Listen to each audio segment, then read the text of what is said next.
Hello and welcome to the Royal Road School of Carmelite Prayer, where we are currently listening to Teresa of Avila prepare us for her commentary on the Our Father.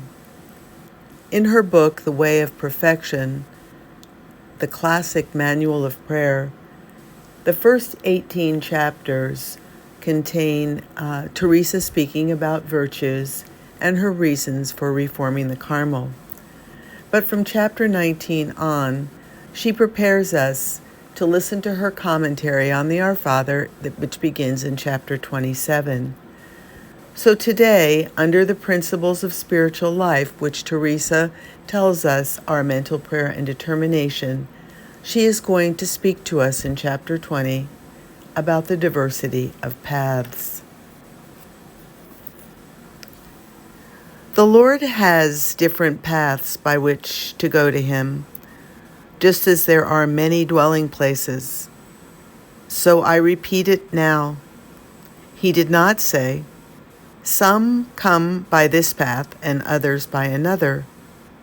Rather, His mercy was so great that He excluded no one from striving to come to this fount of life to drink.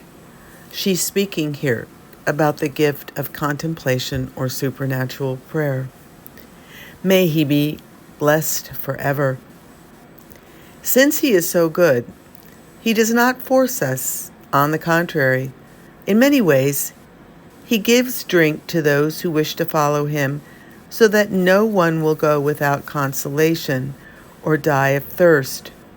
So, sisters, do not fear that you will die of thirst on this road.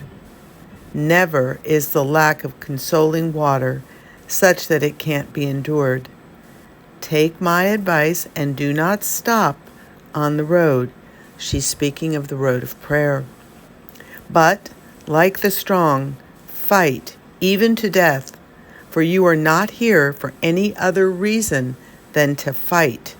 You must always proceed with this determination to die rather than to fail to reach the end of this journey.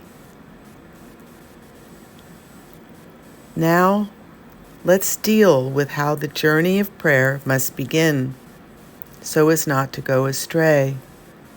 The beginning is the most important, for even if a person doesn't have the determination, the Lord will continue perfecting him.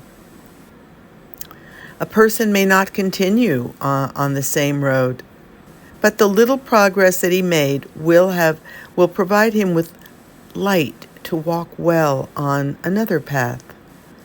The greater the progress, the more the light.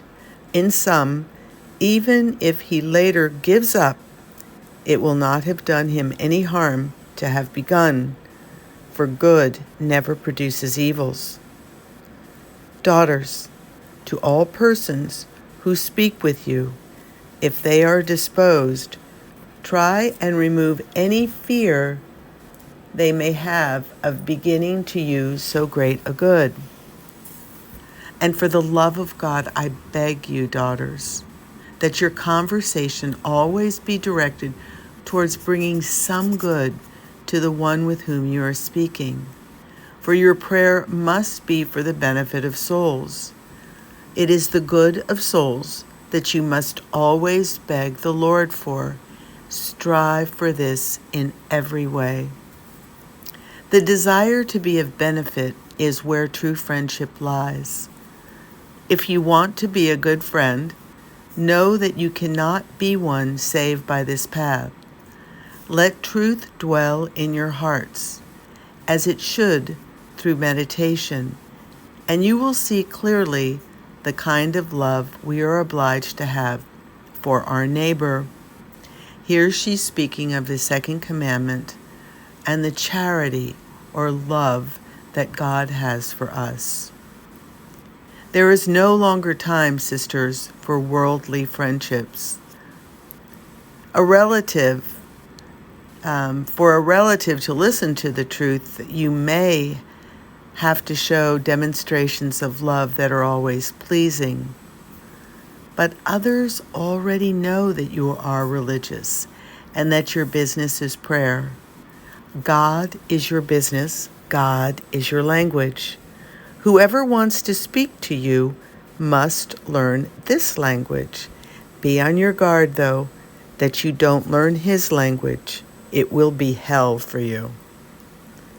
You will gain, though, in that no one will want to see you except the one who understands this language. For to begin to speak a new language would cause great harm. It's an evil for the soul.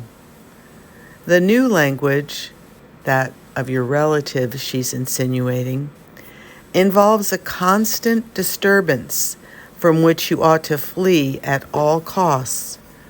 For what is very suited to this path that we are beginning to discuss is peace and tranquility of soul.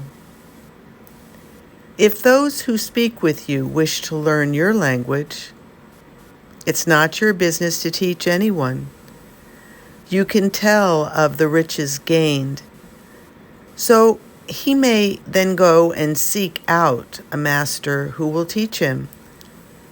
It would be no small favor from the Lord if you were to succeed in awakening a soul to this good. Amen.